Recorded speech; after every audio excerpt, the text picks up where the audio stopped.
welcome to Dr. Erica Brown. We really thank you for joining us today. I'm delighted to be doing this interview because Erica and I, over 30 years ago, Erica taught me when she was a graduate student in London and I was an undergraduate student. And so it's a real honor for me to be interviewing you. And I had the privilege of teaching your daughter last year in Israel. So this is wonderful. Yeah, the Torah world is small and very generative, and it gives me so much nachat when I teach out of one of your books, Alex. It really just it's like every teacher's dream to have a student like you. Thank you. And I was delighted a couple of weeks ago to quote you in a shiur with from a shiur that I remember you gave in Raleigh Close Shul some, 30 years ago. And a line at the time which really surprised me, and I mentioned it in a shiur just 2 weeks ago. So I like this, the fact that we're connected through Torah. So I'd like to introduce Dr. Erica Brown as the director of the Mayberg Center for Jewish Education and Leadership, and an associate professor of curriculum and pedagogy at the George Washington University. And Erica is the author of 12 books on leadership, on Bible, on spirituality, even books on spiritual boredom, and even one on how we approach death. I don't know if one of the best accolades you got was from David Brooks, who described people running to your shiurim like the way people run, the Torah equivalent of running to a Justin Bieber concert. I don't know whether that's an insult or a... Well, I actually, when he wrote that, to be frank, I didn't know who Justin Bieber was, so it really just ran right past me, but... Okay, so the reason why we're speaking, particularly now in Aseret Yemei Teshuva, is because you've written 2 really relevant books to this time of year. One of them, I'll hold it up here, is a book called Return, and the other one on Sefer Yonah, on Jonah.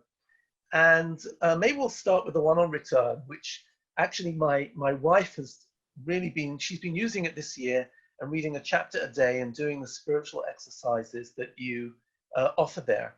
And you call it a Teshuva guide, a practical self-help manual through Jewish sources, not necessarily a scholarly work. And you have actual exercises to work on yourself. So it's really interesting that a scholar as yourself and a teacher should create a book of this sort. What led you to write this book? I thank you for that question because, obviously scholarship, the creative act of scholarship, of reading, of learning, of textual analysis is very second nature to me. And it's really where the fun of writing is, for me at least. But this is a very important season of the year for me. I know people have different holidays that they love, but for me, Yom-Kippur is number one. And I always look for a sefer, things that I can read at this time period. And thank goodness now there's a lot more that there's a lot more that's accessible, a lot more in translation. There are a lot of excellent books. But what I found was that there was a dissonance between the page of text and the canvas of life, right? The text of life, the text of self. And so one of the things that I had experienced in the work that I do predominantly outside of the Orthodox community is a much more introspective, much less lumdish and much more introspective work that gets done at this time. So I started to develop this idea of life homework that, I can give you 50 pages to read for the next class or a few hundred pages for the semester. And here's the pile of books, which is common. And that's what I do for my undergraduate and my graduate students. But then there was the question of who you become, and that's the life homework. And I don't know that everyone makes a conscious leap from what they read to who they are. I certainly don't. I wish I did that more. And I felt that would require a different kind of orientation, much more personal orientation, that would take someone somewhere. And so it was really me writing, when I did Return, it was really me writing the kind of exercises that I needed and the kind of themes that I needed to think about in these 10 days. And I like the idea of daily learning. I've always been, whether it's Daf Yomi or a parak of Tanakh a day, it was the idea of of doing something every day that was small but powerful. That was always very helpful for me. So I like the idea of doing something every day. Wow. Okay, so that's wonderful, and I've got to say that's one of the things which really attracted me to this book.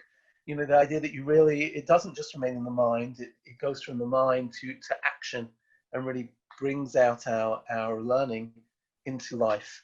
So, And it also helps to write short books, I've discovered. okay, small in number of pages and big in impact. So, in your experience, and I know you have, this is you've got such a wide range of students, and you really have made an impact. What do you think causes people to embark on a process of change? And as you say, it's unlikely to be a chapter that we're going to read in a book. What causes people to change? What stimulates a genuine alteration in life? Is it crisis? Is it what in your experience? What have been the causes of change that you've seen around you and your students? And I appreciate that question, because being in adult education for now, I guess 33 years, and teaching, I teach mostly people in their middle years, but certainly I teach undergraduates. And when we studied together, you were 18 at the time, 16, 17, I think at the time. I think that there's a point of readiness where a crisis turns into an opportunity. And it's not always clear to me what that is. I actually wrote a lot of a book that never got published called Today's the Day. And I was very interested in why someone on a particular day says, I need to visit Israel. I need to lose weight. I need to study art. I need to leave this marriage. I hate this job and today's the day I'm leaving. And, sometimes it comes because people simply, there's a level of intolerance for the moment. And I'll give you a great example. When my husband was an emergency physician and practiced clinically, someone will come in with an illness in the middle of the night to the emergency room and say, well, what brings you here? And the person describes whatever pain they're having. Well, how long have you had this pain? 2.5 years. So why are you coming at 3 o'clock in the morning? Something has happened. The situation has become intolerable, or the need for some kind of personal growth has become really evident. And it's interesting, I'm watching during COVID, I think in some way, because we're a little bit more isolated, we're spending more introspective time. I think people are having more of these moments where they're realizing that their world is quite narrow, that certain relationships need a lot of help, that certain dysfunction can no longer be tolerated. Certain work conditions have become intensely hard to manage. I do want to share a story that had a huge impact on me, Alex, if that's okay. I was teaching a group of rabbis, which is really one of my favorite populations to work with, to learn with and learn from. And it was in LA, and it was rabbis from all different denominations, about over 100 of them, and they were preparing for the Yamim Noraim together, which is such a lovely thing to watch rabbis learn and give each other drasha ideas and teach each other. So I was doing a keynote address. And as I was leaving, a rabbi of Yakar in LA, Sharon Brose, kind of ran up to me before I got in my taxi, and she said, I want to share with you something we do in my shul. I decided that since a lot of people only come to shul on Rosh Hashanah and Yom-Kippur, they weren't going to have the existential transformative experience that they expected, because they weren't ready. They did nothing to prepare. Right. So I asked them on Elul, a question, and that they would answer. And we put all the answers together anonymously in a book. We put the anonymous answers together. And then I would base my sermon on it for Yom Kippur. And she would ask really powerful questions. And this became so important that it became an annual ritual. And it might be, who needs your forgiveness right now? Or who is hard to forgive? Or whatever the question was. One year, it wasn't a good question. It didn't resonate. And so being close to the beach, she took her congregation for Tashlich to the ocean, to the Pacific, and she took cards and Sharpie markers, and she asked people to answer this question in a few minutes. What are you waiting for? What are you waiting for? And she said, all these answers tumbled out, and she spent the night reading them and crying. Because if you ask someone, what are you waiting for? I'm waiting for someone to love me. I'm waiting to feel beautiful. I'm waiting to feel intelligent. I'm waiting for love. What are we waiting for? And she said that was one of the most transformative questions. And so I guess I'd pose that to anyone who is watching this. What are you waiting for? If this is something that you really need to do, you have to do, what's getting in the way? And can you isolate it and atomize it and actually do something about it? Wow. So the truth is, you might have even answered my next question by what you just said, because what I was going to ask you is that in your book, you call the tshuva, you call it recovery, right? We usually call it repentance or penitence. That was very, I don't know, we don't usually use that English usually, but you call it recovery. And then you mentioned just now that Yom-Kippur is one of your favorite Jewish days of the year, but you used a very startling imagery. Sometimes when people talk about the kittel and dressing in white and not eating, people talk about the experience of being like angels. But you speak in your book about experiencing it as almost like a miniature death experience, that we experience this sort of brush with death.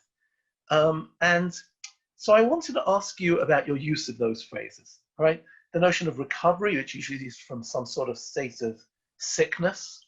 In other words, there's something really wrong. I don't know if this thing we're waiting for, but we're sick in some way. We're ill, things are... And then this notion, which is even more extreme, of you talk about Yom Kippur as a sort of encounter with death. So what do you mean? Where are you? What does that do? How does that characterize you on Kippur? How does that characterize the way you view Teshuva? Yeah. So recovery, I've been struggling with how to translate Teshuva, because I think you've hit the nail on the head. And it's good to hear an English person say it. It's formal. And it was repent. To repent is formal. And you kind of think of someone with a picket sign on a corner of a street, yelling something, and the world needs to change because the world is coming to an end. And I'm not sure that that's going to motivate anybody to do anything. But I think that there is some sort of person we like best about ourselves. There's some way in which some level of ease that we say, when I'm like this, I'm a good mother. When I'm like this, I'm a good student. When I'm like this, I'm a good teacher. How do I recover that? I want to be that again.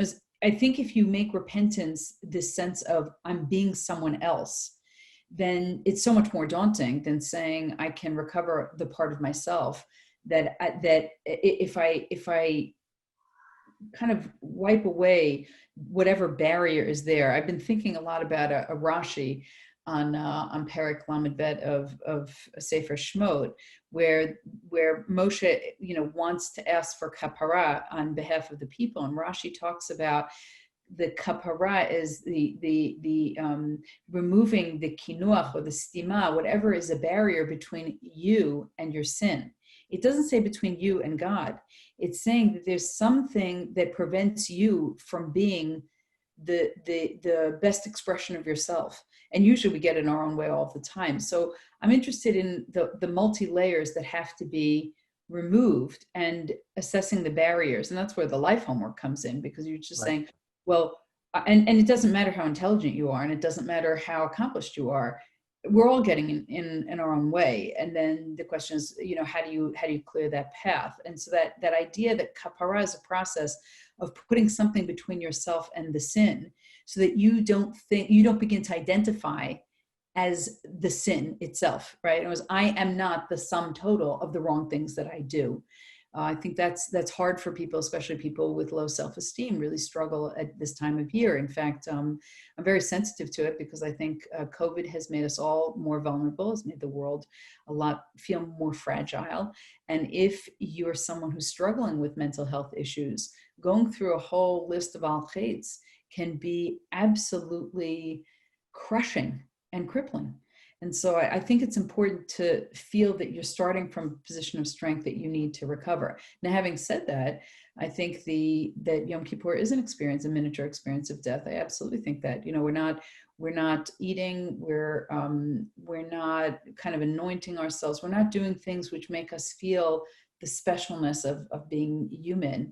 The white clothes being like tachrichin, shrouds, and in some way saying, if this is my last day, how am I going to do this day differently? In Kohelet, it's better to go to a Beit Avel from the Beit HaMishta, from the House of Mirth.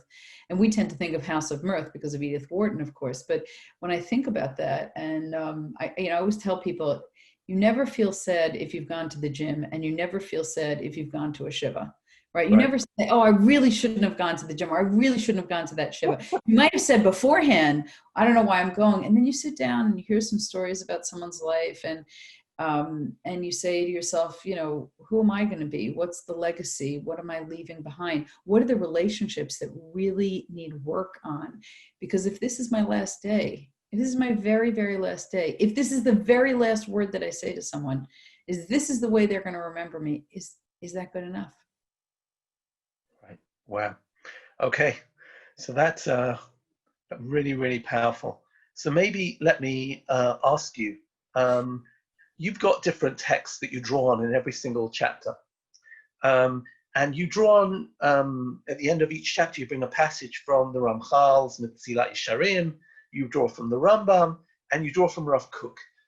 And I'll just give a Rav Kook's Orot HaTshuva, Lights of Repentance. And I have to say that I've always found a Metzilat Yesharim maybe a psychologically insightful book, but a rather dour, sobering, even morose, rather pessimistic about human nature. And Rav Kook's Orot HaTshuva is magnificent. It's broad. It's called Lights of Repentance. It's filled with light. It's filled with a sense of optimism. He almost seems to, whereas Metzilat Yesharim seems to say that we've got something very negative inside ourselves and we always have to be restrained. Rav Kook says if you really dig deep inside yourself, you will discover, the truth inside yourself, right? You look, as we say in the David Hashem Ori V'Yishi, L'cha Amar Libi, my heart says to me, Bakshu Panai, your heart is telling you, seek God's face. If you seek yourself properly, you will seek God. How do you deal with the balance between, you're bringing both books in every single, I'll leave the Rambam out of it for right now, or maybe the Rambam's the balancing act, but you'll clearly see a very important place for both of these moods, for both of these valences which they bring. So I was wondering whether you could comment on, before you mentioned people who are dealing with some very, very heavy stuff, both in a COVID environment and also in Yom Kippur, where we're beating our breast and saying we've done all of this wrong. How do we do it? Do we wipe away the bad stuff? Do we have to always be down on ourselves? Or is there a way to sort of see the light and move forward? Which way seems more effective? Is there a strategy here to sort of navigate? Yeah, I try not to. I think for me, bring in multiple texts and multiple authors with different perspectives and from different periods of time helps flesh out tshuva in a lot of its different, as you said, valences, because I think we can't compartmentalize and make things very binary. And I think sometimes in our lives, we relate to some texts and sometimes we relate to others. I was late coming to Rav Kook. I think I grew up very much in the spirit of Yeshiva University and of Rav Soloveitchik, who's had an enormous impact on my thinking. And Rav Kook, it was like the opposite of the lonely man of faith. It was like this, this just embrace of people. It's just a very different perspective than the more existential. Harmony instead of tension. Yeah, harmony instead of tension. And I think I probably could have used that earlier in my life, right? And it was, everything isn't a dialectic. And when everything is a dialectic, it creates a world which is always fighting, right? And I think when you read Mussar literature, that sense of, you know, the Nekudat HaBechira and like the soldiers and how they put themselves on the battlefield. I think when we're on the battlefield and we present, and I must say that image is very hard for me to let go of, as I'm trying to fight certain impulses, and I'm seeing, you know, the little good soldier here and the little, you know, again, they're fighting with each other in the Yetzer HaTov and the Yetzer Hara. It seems to be this almost, you know, this Luke Skywalker vision of a cosmos that is bearing down on the individual.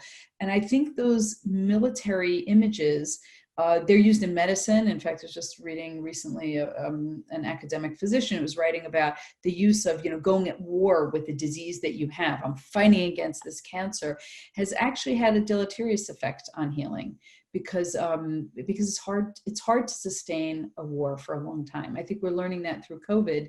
Many of us started off and it felt like a sprint, and then it turned into a marathon, and then it turned into 5 marathons, and then we realized we're really, really tired. And fighting it in that way was leading just to deep decision fatigue and exhaustion, existential exhaustion.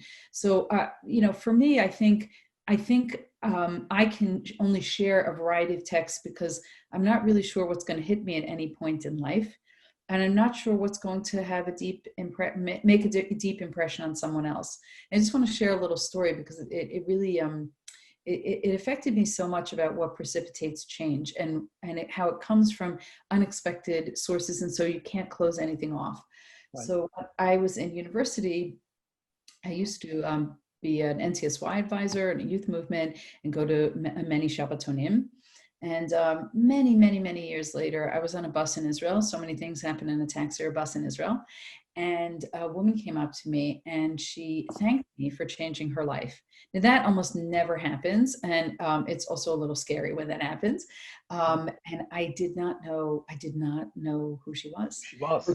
Right. I did not know her name. It was terrible.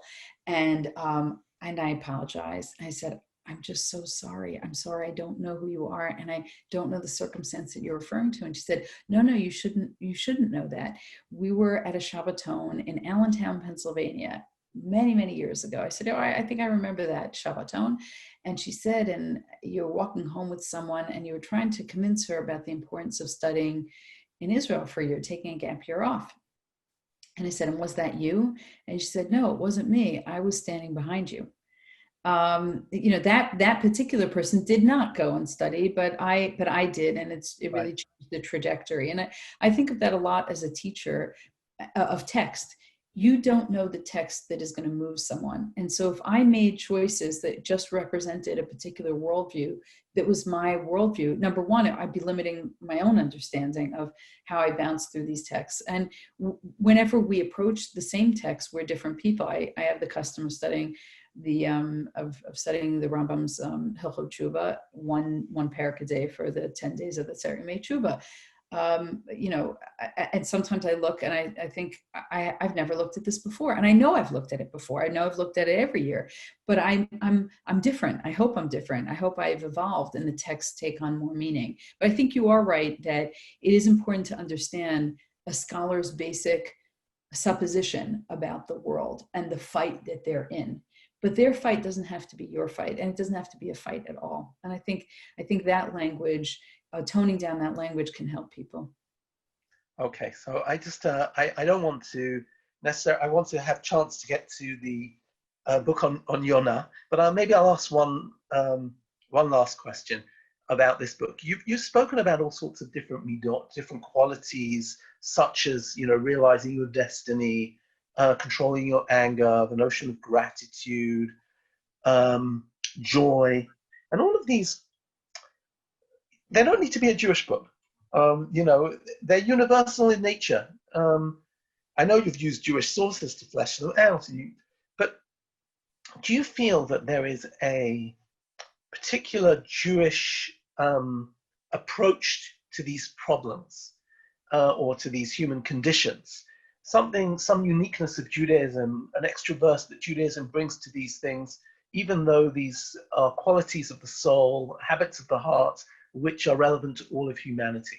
In other words, what makes this a Jewish book is clearly the text that you bring, but could a similar book be written maybe from another tradition, or,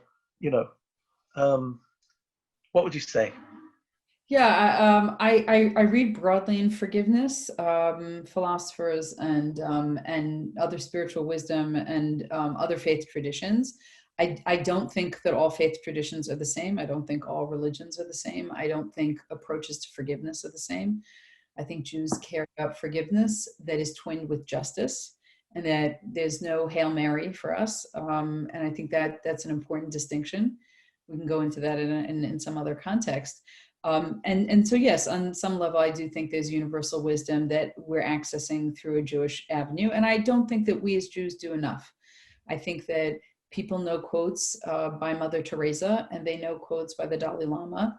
And and then I remember, seeing a quote, if not now, when? And it said anonymous. Well, that's not anonymous. That's us. And I think we don't market ourselves the universal wisdom that we have well enough. But I will say this. We tend to believe that the gift of the Jews to the world was monotheism.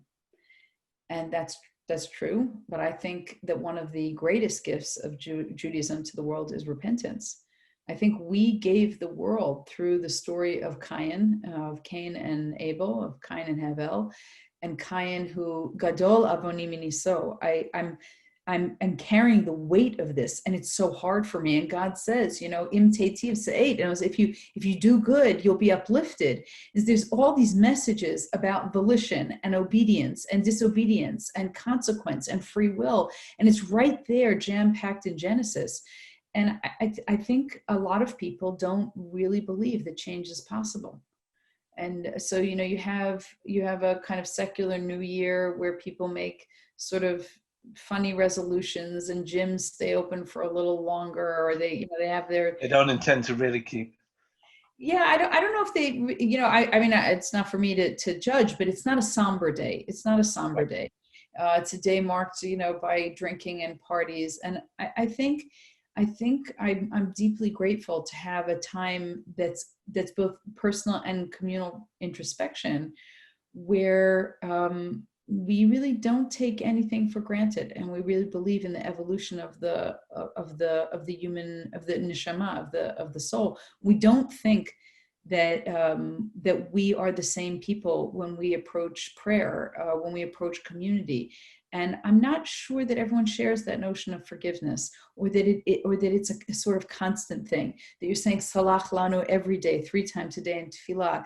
You're in this constant kind of wave of standing in the wave of what you hope will be grace, but also asking yourself, am I worthy? Am I worthy?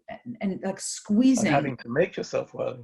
Make yourself worthy, squeezing meaning out of days, saying, I didn't do this well, can I do it better tomorrow? At the same time, I'm watching a lot of younger students not really have the same kind of resilience to work on difficult parts of themselves. They've been, there's a lot of coddling, there's a lot of confidence building that has not resulted in people being able to be self-critical without the constant need for affirmation. And that does affect the Teshuva process, I think. Interesting. I think also one of the things which affects the Teshuva process for a younger generation is the instant culture. Everything is so quick. We can get everything so quickly. We can order exactly what we want. Everything is tailor-made. The notion of working hard and long on something, I think, is much more challenging for our instant generation, our internet generation. Everything is a click away. So well, we did have a little bit of instant tshuva with Nineveh. And I know Chazal were always skeptical and dubious of that tshuva, but it's interesting how Kadosh Baruch Hu wasn't. And so I think, I think, and to that point of readiness, when someone is ready, really ready to make a change, the change happens very, very quickly. It can happen very quickly. It's like the decision process takes a long time, but then it's the harif ayin, there's this moment, it's the blink of an eye when someone says, yep, I'm ready. I'm doing it. Right. This is the year, this is the day.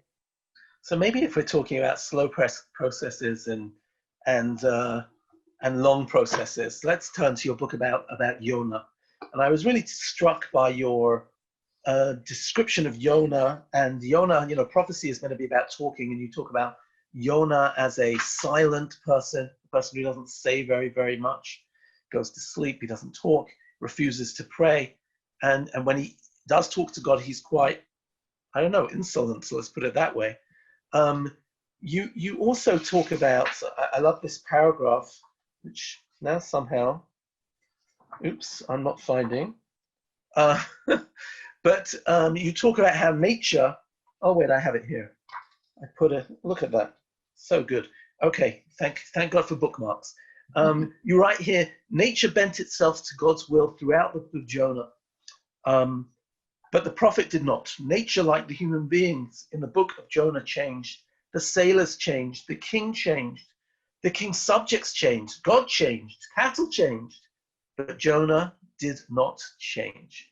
In this regard, Jonah is sort of like the anti-prophet, or as you call him, the reluctant prophet.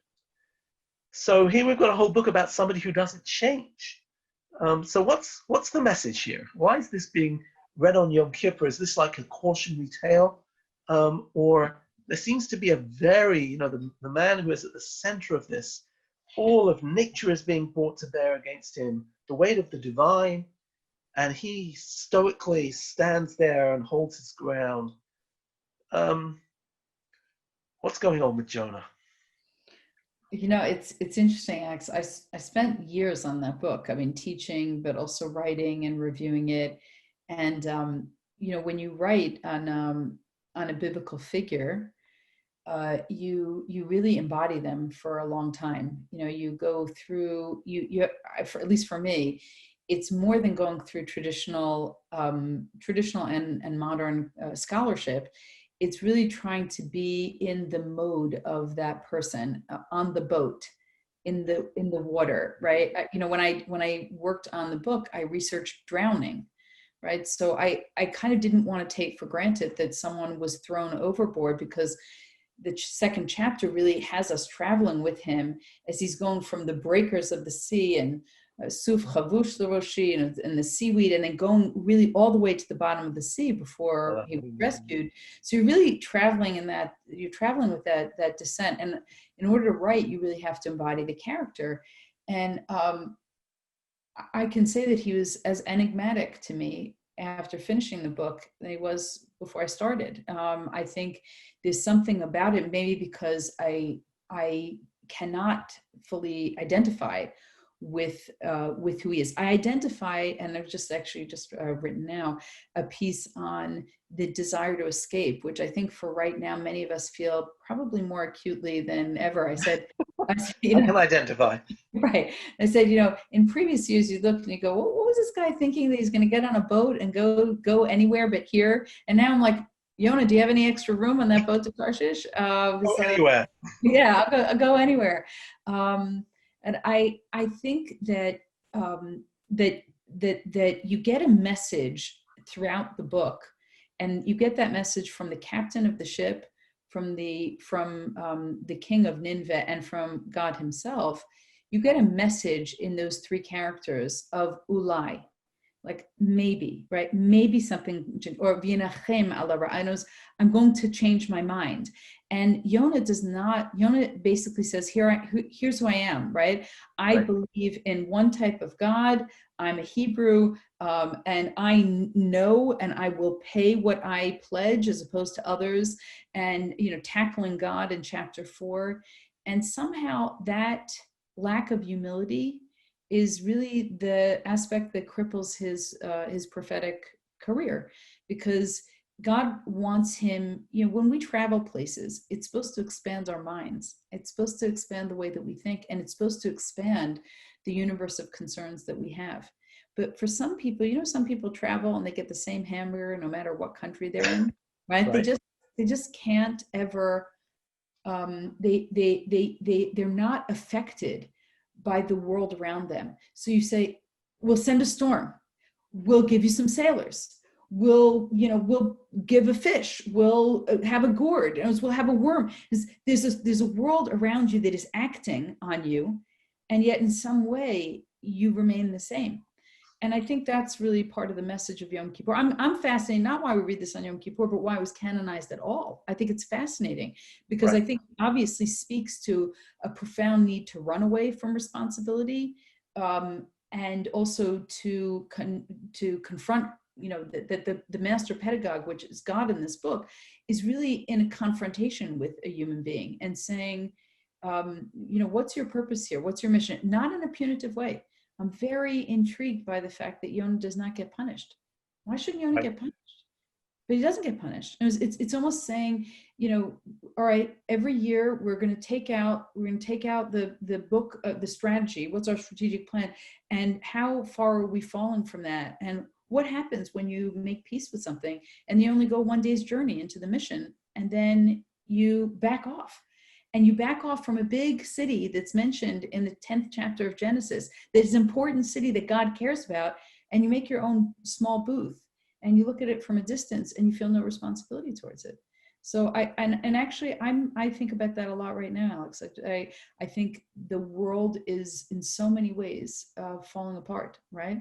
It's wildfires, and it's racial injustice, and it's bad politicians, and it's corruption, and it's COVID and the poor management of COVID and all these things. And yet, many people, at least in the Orthodox community and in religious communities, it's like you're in your own bubble. It's just my wedding. It's just my gathering. It's just my event. It's just my davening. It's just my shul.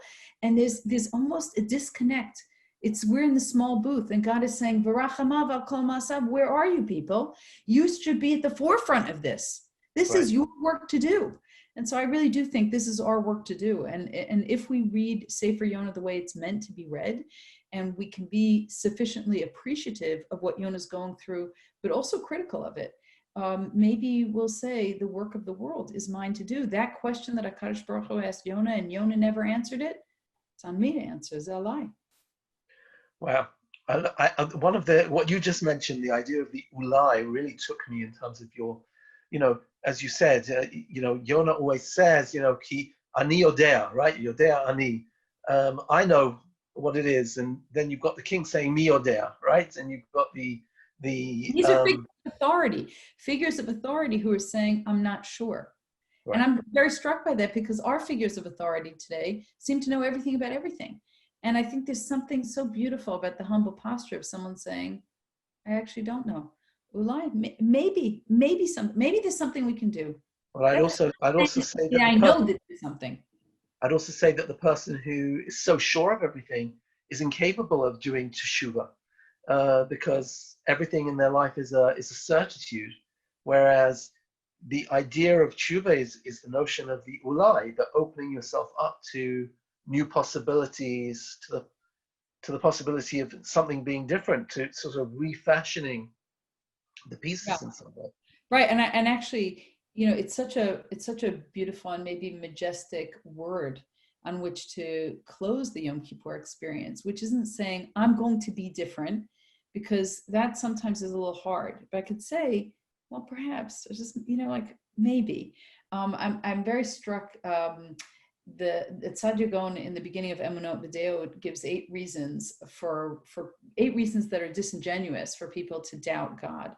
And then he gives you sort of genuine, what he thinks are genuine theological questions. And one of the things that he says is the arrogance that allows people to believe that there's nothing that they don't know. And he always compares the religious conundrum to something practical. And he says, people like that can't even fashion a ring. In other words, they can't even make very simple things, because they'll never make themselves vulnerable enough to say, I don't know how to do this. Can you help me? And I think we live in a pretty arrogant world right now. A lot of confidence about people's political views and the way that the world should work, and masked or unmasked. And I think there's going to be a lot of al-chetz on chlilut this year, on judgment. I'm really careful. You're not careful. You don't care about Israel. You don't care about progressivism. You don't care. Maybe I'm affected by this and being in the United States a little bit more, but the certainty hurts. Right. For sure. And I think we are, if I go back to your, if you had a spiritual exercise to offer, American society now, in American public life, I won't suggest that our leaders, because maybe they're not going to have the humility to take on an exercise. But if there are so many things, as you've already mentioned, going on in society, which are really making us anxious and really making us worried. Both here in Israel, I think we're feeling a huge sense of distrust and a huge sense of, factionalization. And I think America is also, very fractious, very tense.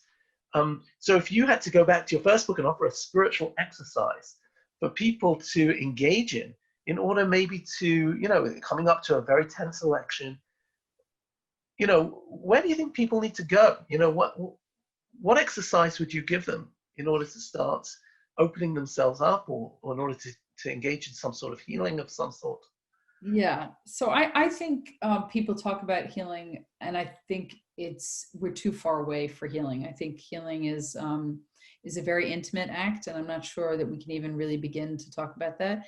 But I would say, and I didn't have any practice, so I'm just off the top of my head. That's just fine to be off the cuff. It's fine. I would say take an index card. So it's not overwhelming. I have loads of index cards right here. Take an index card and write down 10 things that are going on in the world right now that you need to know more about. Not like 10 things that you don't know anything about, because let's not start from a posture of FS, of nothing, but saying, here's 10 things that this year I need to know more about. And so that you begin a journey of curiosity that starts from a place of uncertainty and humility. And I may have certain political feelings, but am I as politically informed as I need to be? I'm not. And what would it look like to be a little bit more committed, to be a little bit more knowledgeable? I actually think COVID is giving us an opportunity to spend a lot of contemplative time asking ourselves, and time where we can actually, and resources, right? Because there's so much content out there. So if you wanted to learn something, and so I think starting there, what are 10 things I need to know about the world this year? Because I think, at least for this year, I'm hearing a lot of people going into the season of Rosh Hashanah and Yom-Kippur without the same feeling of chatati aviti, and more the feeling of, I'm in survival mode and the world owes me something, or God, please explain yourself, because I really don't understand why so much is going wrong. And so in some way, I'm hoping that reading Sefer Jonah helps people say, I've got to get, my world has to be more expansive. And in order to do that, what do I need to know? What do I need to know? And then once you say, what do I need to know? Of course, then the second part, if you're putting down those 10 things, put some space in between them and say, okay, once I know this, what do I need to do? And I think if everyone did that, we'd be in a very different position next year for 5-7-8-2. And we have to be. We can't. The world's on fire. The world's on fire, Alex. And I mean that in a bad way, and I mean it in a very good way. I think the level of awareness, the level of openness, the level of urgency is so great. And we can't waste that good crisis by not doing anything. So let's talk about that crisis in terms of, and go back to Sefer Yonah, because Yonah reaches this impasse, right? He keeps on saying he wants to die. And you compare him in the book to other characters who also reach that point. People like Eliyahu, who also reaches a sort of like a breaking point. And as you mentioned, many people feel, be it on a collective level, we're at a breaking point. And, how can I go on? How can I go on with my domestic pressures because I've been stuck at home for so long, or because I feel distance from the people that I love? So can you say a little bit about how Jonah, or maybe how God tries to take Jonah out of this space? Jonah keeps on saying, I want to die, and God won't let him. God says, I'm not going to let you go. I'm not going to let you give up. I'm not going to let you resign yourself. I'm not going to let you die. I need to teach you something. So tell us a little bit what's happening there.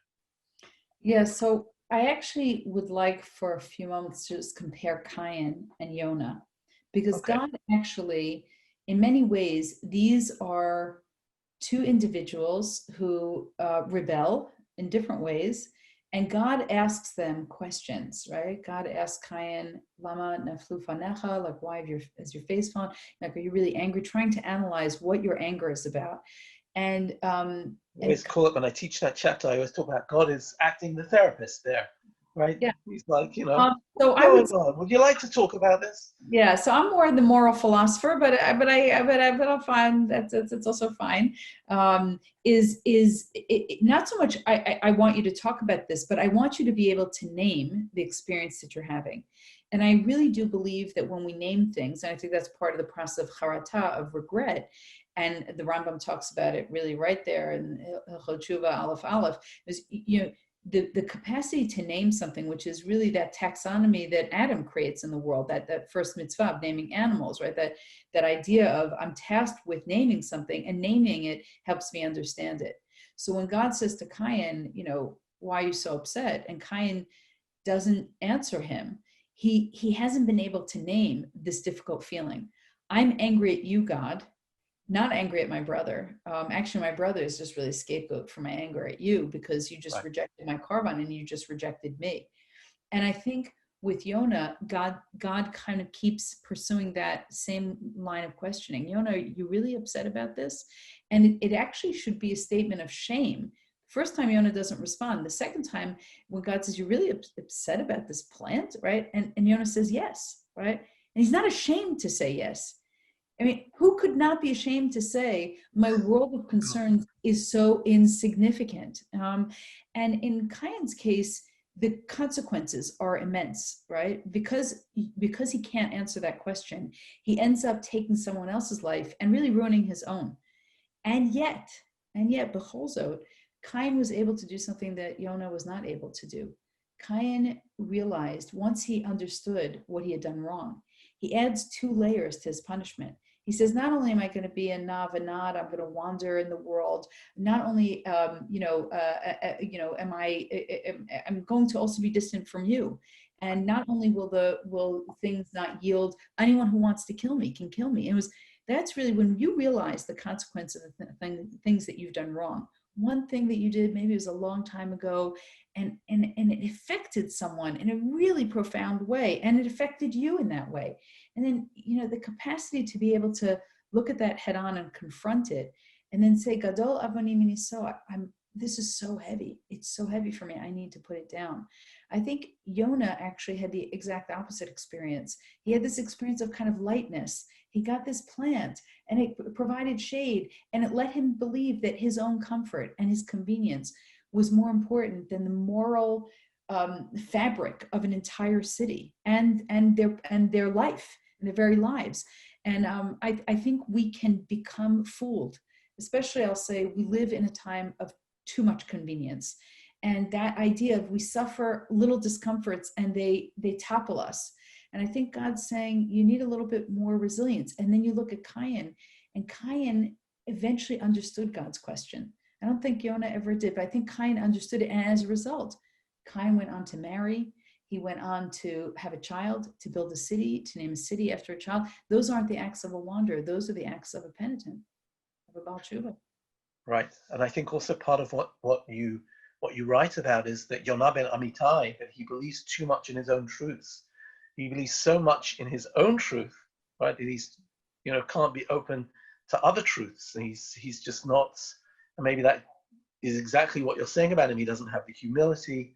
He takes his own comforts too seriously and magnifies them, and he can't see the pain of other people because he's and there's this binary. We're guilty of it also. We think of the scale, and there's emet on one side, and there's rachmanut or rachamim and emet. And you say, God actually, I think, was telling Jonah, you have separated these two. But in my world of judgment, they're always aligned. They're always closely interwoven with each other. You can't separate them. And every time you judge anything, there's an aspect of chesed and there's an aspect of emet. And the minute that you dissect them, you're not actually judging. You're not human. You're not human anymore. Wow. Okay, so I think on that note, you've given us so much to think about. You've given me much to think about, Alex. Thank you. So much to think about. I think both in terms of, first of all, I think people really, I want to recommend people go out to buy these books because they're really tremendous. And, you know, the book on Jonah, I was turning every page and thinking, oh my gosh, here's another dimension and another dimension. It was a masterpiece and like a treasure box, really, really something so special. You know, and I really want to say thank you. You've given us a lot to think about, both in terms of the state of the world at the moment, a lot of insights into our very, very pressurized corona situation and the way that we can look at this period and gain some wisdom for it. So I really want to thank you for this. And, you know, your students are very, very lucky to have you. And we as a Jewish world and who read your teachings and experience the teachings are lucky for your insights. So thank you very, very much. Thank you. And wishing you and anyone listening a year of good health and a year of hope. No despair, no despair. We've got a lot of work. And a Gemar Chatima Tova. Thank you so much for your time. And we look forward to hosting you at Pardes in Jerusalem. Please God, at some point soon when we will be able to travel and we'll be able to meet face to face, not behind masks, not on Zoom accounts and things like that. Amen. Amen. Thanks so much. Thank you ever so much.